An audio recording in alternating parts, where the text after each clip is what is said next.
Good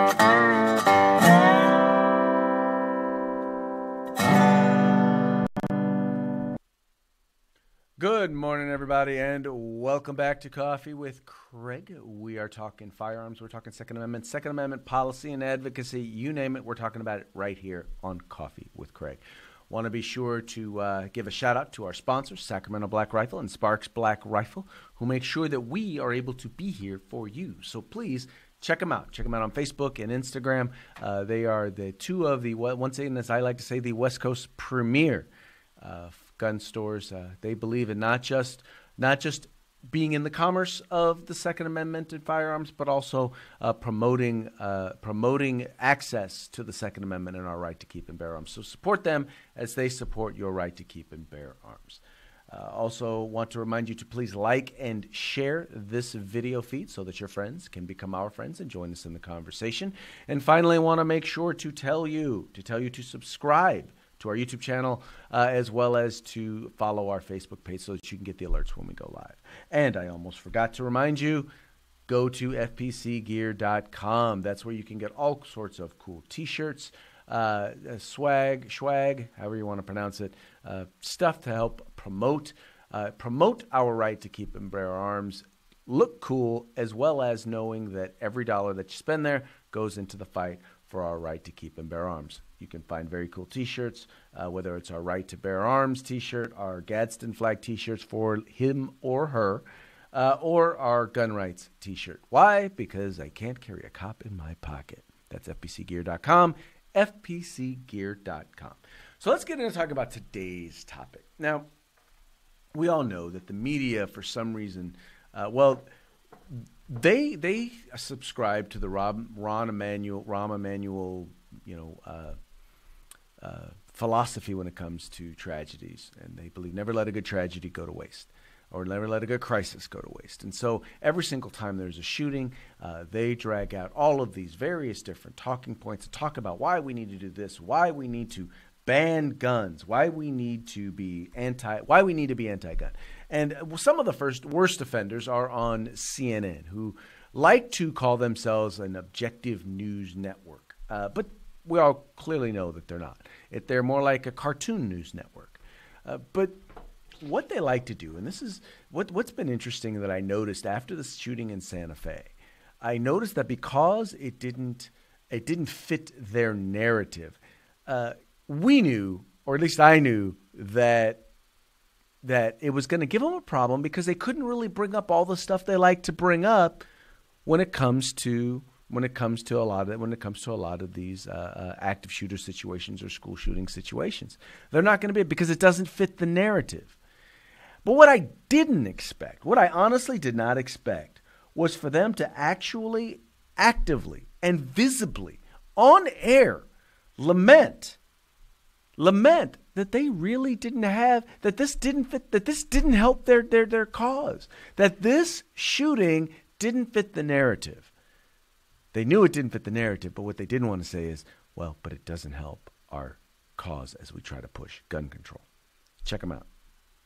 See it in social media. I could see it when the shooting was happening, that people weren't reacting to it the way they wanted because they're sick of hearing about them. And the problem is, tell that to that community down there. Tell that to those families. And look, Clarkson's giving a good message. We should do something. Lawmakers should feel a degree of shame as they come back now into session in D.C. What are they going to do? But it's guns. This case in Santa Fe doesn't set up great for the gun debate, by the way. This wasn't Las Vegas. You can't talk about bump stocks. You can't talk about AR-15s. You can't talk about military-style weapons. This wasn't Parkland. You didn't have somebody just shooting and then reloading. You had guns that were legally purchased, a kid who was underage, so he couldn't have purchased any guns if he had wanted to. He used his dad's shotgun, and he used a .38, I believe. It wasn't like he was shooting and then reloading, shooting and then reloading, shooting and then reloading. I talked about how there weren't the horrific sights of military-style weapons being loaded and reloaded and reloaded and reloaded. Here you had a shotgun and a handgun, so that didn't fit neatly into anybody's talking points. So here you have, once again, you have two of the Cartoon News Network's, premier guys. You have Joe Scarborough and you have Mr. Cuomo. And both of them are in essence, talking about the fact that, well, but look, it didn't include a bump stock. It didn't include an assault style weapon. They don't call them assault. Some of them still call them assault rifles, but now they call them assault style rifles because they got tired of being called idiots for claiming, for just making stuff up. But here it was, they're lamenting because, how can we push our gun control message when this shooter would dare to not use he didn't use a high capacity magazine. He didn't, he wasn't mentally ill. He didn't, buy it. He didn't buy his gun and not get a background check. I mean, you name it, item after item, thing after thing that they like to bring up just didn't fit. And so now what are they going to do? What are they going to say? How are they going to push their anti-gun message if, nothing fits? Well, you should take your key from the folks in the California State Legislature because they don't care whether or not it fits. Now, that may be because no one's really paying attention to what they're saying and what they're doing. Like, I don't know, you guys in the mainstream media, you guys aren't paying attention to what they're saying or what they're doing. You're not calling them out on the fact that, wait a minute, this bill, this was a mass shooter, but you say this bill is going to fix that, but this has nothing. B has nothing to do with A. So how does B fix A? Because you guys in the mainstream media aren't going to do your job in regards to that, partially because you don't know. You're ignorant, and you don't know that A and B don't connect. All you know is guns, they must be connected. But there is something that connects, in particular in a lot of these school shooting situations. There is something that connects this. And I think there's something that connects all of these shootings, but in particular the school shootings. And I think the guy that Joe Scarborough had on made a very interesting point in regards to the potential connections in some of these shootings. It points to something a little deeper in our culture, that this young man felt that he had some entitlement to the attentions of this woman, that he felt that the only way to kind of resolve his entitlement, his frustration, his anger, was to kill her and kill his friends, his classmates. And that is a problem that can't be solved by the government, I don't think. It is a cultural. See, now let's break that down. Here's what I want you to understand. So in the case of the Santa Fe shooting, we're talking about an individual who they believe the whole point behind it was some girl that he liked had turned him down, and he didn't handle it very well. Now, and there was a sense of entitlement, and I really do think that once again what we're talking about here is just fundamentally, what I'll say is this: number one, what we're talking about is a people problem.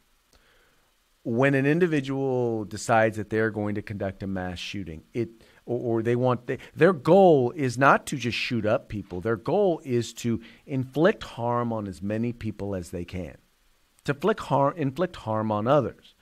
So if it's not a gun, it's going to be something else. We are seeing in other countries where they're using knives. We're seeing where they're using bombs.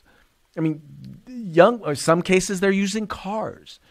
Individuals who want to do harm to others are going to find a way in which to inflict harm upon others. It is a people problem, right? But it's also not just a people problem. Let's take a little bit deeper. Part of it is mental health.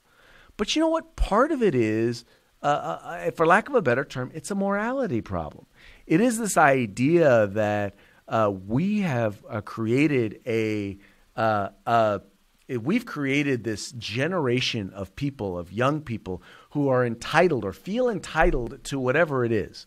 A generation of people who feel like they're entitled to whatever it is that they want to do or whatever it is that they want to have. And you know what? That is it's just not true. But also on top of that, we have mental health issues where, we don't want to address, we don't want to realize that there's a whole person here, not just the physical person, but there's the mental person and the spiritual person. And we need to make sure that we do whatever we can to address those issues and be a part of those issues and work to fix those things as well. And realize that most of what we're talking about right now is a people problem.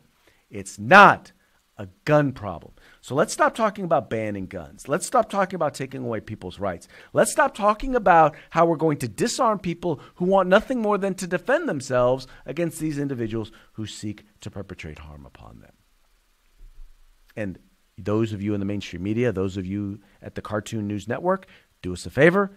Please stop promoting gun control, because that's not what it's about. It's not about the tool. It's about addressing the people.